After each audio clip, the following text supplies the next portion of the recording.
Ciao ragazzi, we are back with Match Day 2 European Roundup for the Serie A clubs. Interesting weekend, no doubt about it, or weekday I should say. So these are our 5 top takeaways from the European night.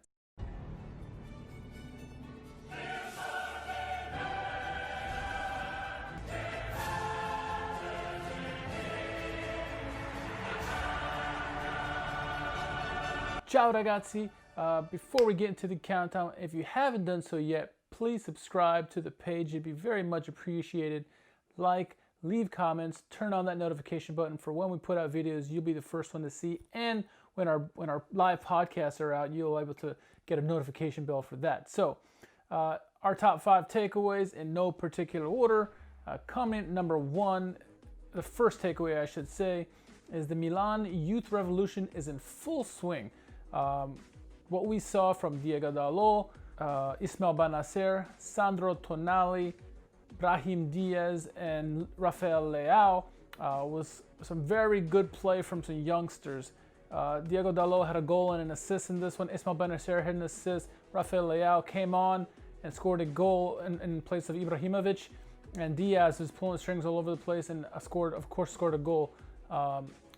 Many thought, including myself, thought that Milan was a one-trick pony with Zlatan Ibrahimovic. But what we're quickly finding out now is that Rafael Leao is coming into his own, and maybe it's because he's had more time in Italy and is finally picking up the language. We saw this with Alexis Salamakers, so maybe Leao as well is getting into his own, and really the youth revolution at Milan is in full swing, like I said, and they're help leading the charge with this team.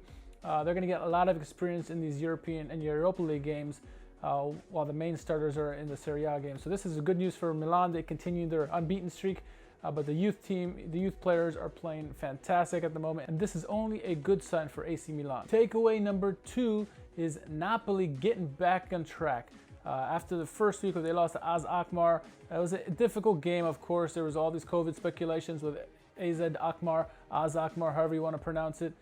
They end up losing that game 1-0 at home.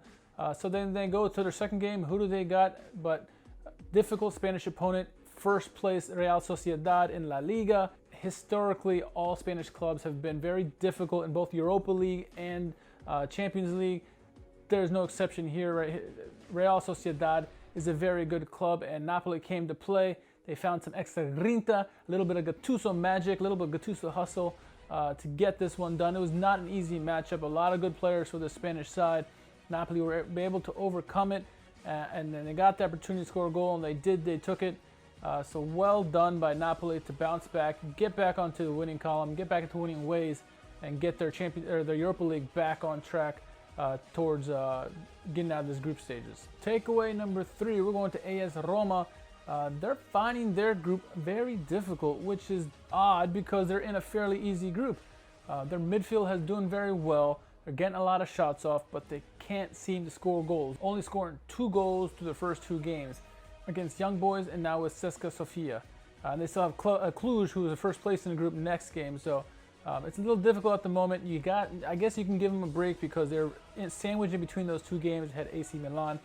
Milan was always going to be a difficult fixture for them, so perhaps they were focusing on that, focusing all their efforts on that, and neglecting the other 2 games. There's still plenty of time for them to turn this back on and win the group, but the first 2 games have been very difficult for them, much more difficult than they expected.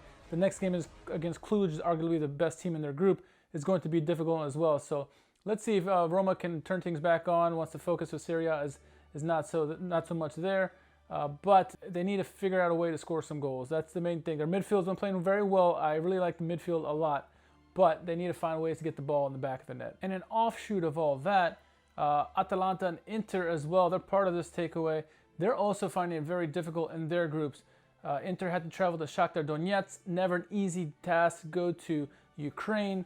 Many teams have struggled there. Real Madrid did recently. And Atalanta, they're arguably one of the groups of death where they got Ajax and Liverpool in their group as well. So they didn't start out. They started out very well in the group stage, but they've been playing overall not too great. In Serie A, they've been losing some big games. So they started out this game against Ajax at home, going down 2-0. Dusan Tadic and Traore get goals early on. Looks like they're in trouble, but they did find a way to bounce back. 2 goals for Duvan Zapata to get that game level 0-0 or 2-2. They came away with a point in this one, but they really should have won this game, especially with Liverpool looming on the horizon. Inter, they should have won this game as well. There's 3 points that they dropped. Both clubs really dropped 3 points in this one, or 2 points, I should say, each in this one. And both are in fairly difficult groups where they need all the points they can get to make sure that they're one of the top 2 spaces in their groups to move on. So both teams need to find, it's early on in the season, but they need to get their ducks in order, get their big boys to start scoring goals, and find ways to get these wins. Much like Napoli, find that grinta to try to get that win, because in European competition it's going to be difficult no matter what. And for Roma, Inter, and Atalanta, they really need to turn things back on, find the ways to score the goals to get this done, because otherwise they're all going to be looking outside of their campaigns. And at least for the last 2, Atalanta and Inter, there's at least still Europa League. Roma, if you don't win this, you're out. So they need to get their act straight. All right, the 4th takeaway is Lazio really finding another gear to try to get a respectable draw on this one. Before the match, they were hit with something like 12 positive COVID tests. They actually had to go to their youth reserves and bring up some players just to field an eligible team. And it was a difficult game. I mean, when you have that many youth players, a lot of your starting lineup are out. It's going to be difficult. They went down 1-0, but they found a way to get a goal, make it 1-1 game. They did everything they could. They fought a lot of adversity, which is good for Lazio because they haven't faced much during the regular season. They needed it. I think this will be good for them, a good catalyst for them to propel upon, to build upon for the future games, not only in Europa League or Champions League, excuse me, but also in Serie A. So a very nice fought draw as opposed to the draws from the other 3 teams that we just mentioned. A very well played game by Lazio to earn that point. They deserved it. Very difficult circumstances, but they can absolutely build off of this and continue to build off the group, especially after the last win against Borussia Dortmund. And our final and 5th takeaway is Juventus getting a reality check, really. They got a great opportunity to see how they were head-to-head against one of the best teams in the world. Yes, no Cristiano Ronaldo to go head-to-head against Messi. Regardless, Barcelona haven't played that well lately. They just came off of a El Clasico defeat to Real Madrid. So it was a really good way to both teams to test where they are at. And if you look at that matchup, it's night and day. Barcelona were clearly the more superior team, out-dominating them possession-wise, both in the midfield and all over the pitch, honestly. Leo Messi obviously doing his magic. The youngsters like Ansu Fati and the rest of the company, they were doing really good against Juventus. They had no answers seemingly. Morata, while he had a hat trick, a tripleta of offside VAR goals, no goals allowed. That is the only highlight really you could talk about, because they really struggled to surmount any kind of offense and consistent ball possession against Barcelona. Yes, Barcelona tend to hog possession. They're a very possession-based team and don't like to give the ball away to their opposition. But when Juventus had the ball, they really didn't do much. Kulusevski struggled in this game. Pretty much any player you can name in the starting 11 and even came off the subs, they all struggled mightily. Even Dybala couldn't do anything. So yeah, it's only one game. It's early on. I know it was at home, but it was not a good look for Juventus. They looked like they struggled mightily, and Andrea Pirlo really needs to start figuring this thing out, because with continued draws in Serie A and now a defeat like this, if they get knocked out in Champions League, he may be looking for a new job. It's still too early. Don't lose the faith just yet, but they are missing some key players, and even when those key players do come back, it's not going to be easy going. They really need to get their confidence back, and this defeat to Barcelona is not going to help things. But there's still plenty of time in the Champions League group stages, and hopefully in their next matchup they can rebound nicely, because the pieces are there to get things going. I think, once Ronaldo comes back, which now he has confirmed that he's all clear, maybe you go back to the Ronaldo-Kulusevski pairing up top instead of Morata. Let Morata come off the bench.